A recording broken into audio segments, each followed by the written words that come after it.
The film opens up in a maximum security reformatory in Japan, where only the most notorious criminals are kept. Two guards are inspecting the cells one via one.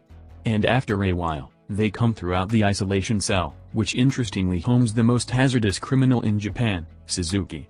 He is a censor-aged man who has been held captive for many years. After the guards go away, Suzuki smiles and takes out one of his teeth. A whilst later, the guards return to look into the perimeter. But via this time, Suzuki is already out.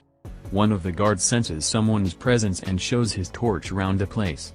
However, Suzuki, showcasing his parkour skills, evades the light besides making any noise. He then clings onto the wall until the guards resume their checking. Simply then the guards attain the isolation cell and recognizes that Suzuki has escaped. They immediately call for backup. And in no time, the area is surrounded by way of military generals. Meanwhile, we see Suzuki running via the penitentiary's roof while an alarm blares in the background. As he reaches a dead end, it all of a sudden starts raining. And the movie goes into a flashback. 12 years ago, a new batch of prisoners is brought to a medium protection detention center. Amongst those prisoners is Suzuki, who is serving a 10-year sentence. He is a shy person who in no way owes a word and has an abnormal upside-down Mount Fuji tattoo on his chest. We additionally get to understand that Suzuki is infamous for escaping prisons, as he has already done the feat. The guards are nicely aware of this fact, but they are certain that Suzuki may not be escaping this time around. In the next scene, Suzuki is escorted to his cell, which is a small room with a ventilator at the top. He stares at the ventilator as if he has something in his mind. Backyard guard talks to the jail warden Mr. Kamaro, and assures him that they will take care of Suzuki. However, when he peeks through the door, he finds that Suzuki has already escaped in no time. The reformatory organizes a giant manhunt to song down the runaway criminal. They make a tricky point to circle the whole town, believing that the criminal is a genius, or maybe they're simply idiots. But surprisingly, they find him within 20 minutes, barring even breaking a sweat. For some reason, Suzuki used to be going for walks straight through the instruct tracks later. He is added again to the identical cell, but this time his arms are cuffed. That ought to do it. Meanwhile, when a protect peeks via his door, he finds that Suzuki has blanketed his head with a blanket. Enraged, the guard shout at Suzuki to sleep with his head out due to the fact he does not like enjoying cover and seek. But the latter would not listen. As a result, he is badly overwhelmed. The next morning, we see the warden going through data of Suzuki's preceding incarcerations.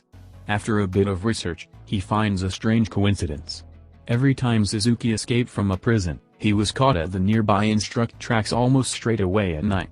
The warden along with a defender are on a pursuit checkup of the place. When they enter Suzuki's cell, they are taken aback to locate that he has unlocked his handcuffs. The warm-tempered protect needs to understand how Suzuki pulled off such a trick. But as usual, he stays silent due to the fact of this. He is once again punished one day. Suzuki is viewed enjoying with a small wire. He has some way smuggled it internal his cell. And it is the same tool that is assisting him unencumber his handcuffs. To these of you who are wondering where he hides it, well, you know the answer in the subsequent scene. The warden leaves the prison to spend time with his household for a week. In his absence, the guards grow to be complacent, and this gives Suzuki the perfect window to execute his plan. He takes out a roll of wire and tries unlocking the door with it. After a while, a shield in the end arrives to investigate the place. When he peeks through the door, he notices that Suzuki has again slept with his head covered. However, this time he absolutely ignores it. Simply then we are shown that Suzuki is staring at the shield from the ceiling. He has already escaped the cell, and now he is ready for the right time to flee the building. When the guard leaves, he climbs similarly up till he reaches the top. He then punches a tender spotting the roof, makes a hole and receives the hell out of the place. When the guards catch wind of this, they at once elevate the alarm. The warden additionally finds out about the getaway and decides to return to the prison. The subsequent morning, as the officials are planning the manhunt, the warden arrives. He suggests to the group that they cancel all of their plans and as an alternative ship a single team to the close-by railway tracks. The officers are taken aback as they agree with it. Suzuki is now not stupid sufficient to cover in the identical location. But when the warden tells them, he is positive they agree. Surprisingly, his prediction comes genuine and the runaway criminal is once more captured near the tracks. It looks as if all his talent wanes off as quickly as he exits the prison, or maybe he just sincerely likes shoes. The following day, the warden is rewarded for his speedy thinking and is promoted to a high-ranking role at the Ministry of Justice. Now he has to go await his duties at the prison. His new challenge is to visit a number of penitentiaries around the USA and check out the dwelling prerequisites of the prisoners. On the different hand, Suzuki once more breaks from his cell phone and is again apprehended close to the teach tracks with each year passing by. He receives transferred to several penitentiaries, but none of them can hold him internal because of this. The media dubs him as the breakout king and he will become a cultural icon. I'd have called him David Train. At one point, he becomes so popular that even the kids begin idolizing him. Following this, the movie fast forwards by way of 12 years, the place Suzuki is being transferred to the Central Penitentiary. This time he is below strict surveillance, as a bunch of guards have been assigned simply to seem after him. Even his cell is a nightmare. It is absolutely made of concrete and has countless locks on the door. Here, we get to know that the mobile is the identical isolation phone that we saw at the start of the movie. As quickly as the guards go away, Suzuki scans the complete mobile and tries to discover something that can help him escape. One day, a guard arrives with food and places it in Suzuki's cell. As he prepares to leave, Suzuki abruptly handcuffs him and tries to harm him. As a result, the defendant blows his whistle and calls for backup. In no time, several guys arrive and beat Suzuki to a pulp. After he regains consciousness, he peeks through the small opening in the door and tracks the guard's actions as he is doing so. Blood drips from his face and soaks the iron bars. The subsequent morning, the guards add a few more screws in Suzuki's handcuffs, hoping that he can't open it this time before leaving. They dish out some other brutal punishment on him. In this way, Suzuki starts passing his days.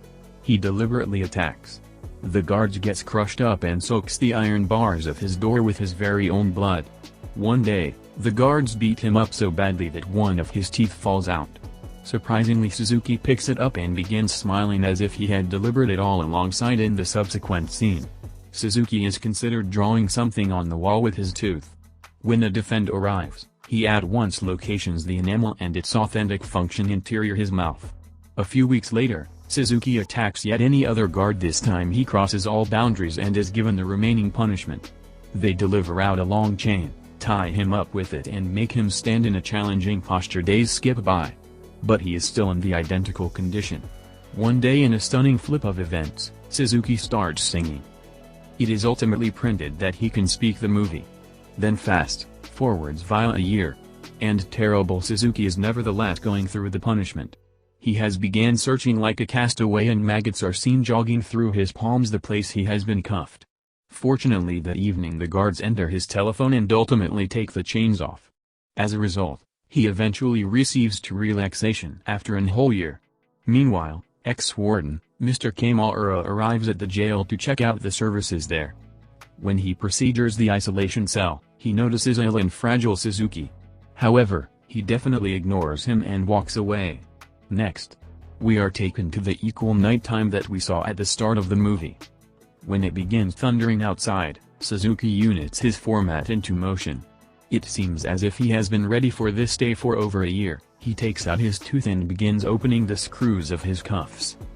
Here, we get to know that Suzuki used to be now not drawing on the walls, but in fact, he used to be just sharpening his teeth so that it should shape the screws.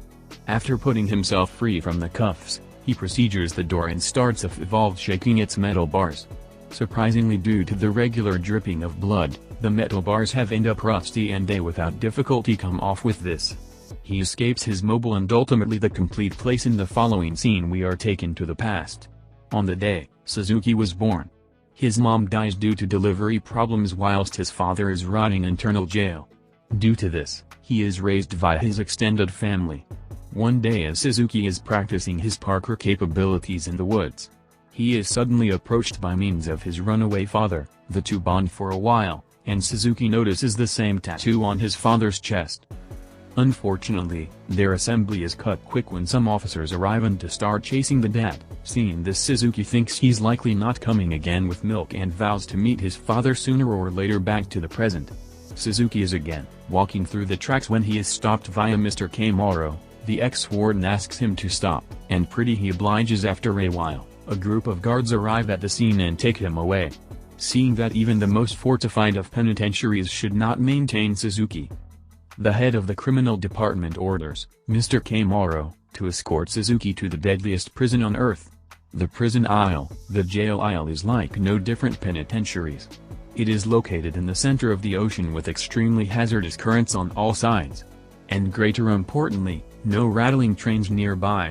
Furthermore, the close-by waters also contain sharks, hence making escape impossible. The insides of the prison are equally terrifying. Hundreds of guards are sanctioned around the place. And if a prisoner tries to escape, they're shot on sight. The prisoners are also given poison food, which slowly makes them go insane. The hell's the point of that? When Suzuki arrives at the place, he is without delay locked internal his cell. The cell is simply a bunch of rods put together, which constricts Suzuki round his complete body. As a result, he is not allowed to move an inch. Let by myself get away elsewhere. Mr. Kamara enters the jail library and starts involved searching for facts about Suzuki. After a bit of searching, he ultimately receives some historical archives and goes through them back inside the prison. Suzuki is meditating internal his cell. Although escaping from the place appears impossible, he appears to have an thinking in mind. After a whilst he ends his meditation and opens his eyes. He then dislocates each of his shoulders and slowly receives out of the tiny confinement. A prisoner notices him in the act. But since he is too intoxicated, he doesn't say a damn word. Meanwhile, as Mr. Kamara is still engrossed in his research, the alarm in the island goes off. However, as a substitute of being worried, the prison warden becomes completely satisfied as there is really no way to get away the island. He is additionally delighted that his guards in the end have a chance to kill a prisoner. Mr. Kora tries to tell him that Suzuki is a genius, however the warden ignores him and tells them that they will begin the search operation. The subsequent morning in the morning, a number of guards are dispatched all across the island and each one of them is carrying a rifle as the word in his briefing. The rest of his men, Mr. Kora, all at once arrives and informs them that Suzuki is in fact looking for his dad, who is additionally incarcerated on the island. This surprises everyone. And here, the reality is subsequently revealed. It turns out that the whole lot was once Suzuki's plan all along. He intentionally acquired himself into jail and escaped every time so that he ought to finally reach prison isle. His major mission is to locate his dad and escape with him elsewhere. Suzuki in the end meets his dad and the duo has an emotional reunion. Unfortunately, Mr. Kamaro, the warden and a horde of other men are additionally arriving at the equal location. Surprisingly, when they reach there, Suzuki and the ancient man are already gone. In the closing scene of the movie, Suzuki takes his dad to the facet of the island, the place. He has a pair of glider ready, the two board the glider, and fly away from the place. Meanwhile, Mr. Kora tries interrogating an ancient man who lived in the identical room as Suzuki's dad. Just then he notices the same tattoo on this man's chest and is taken aback. The film ends as Mr. Kamara narrates that after all these years of planning, Suzuki has escaped with the wrong man.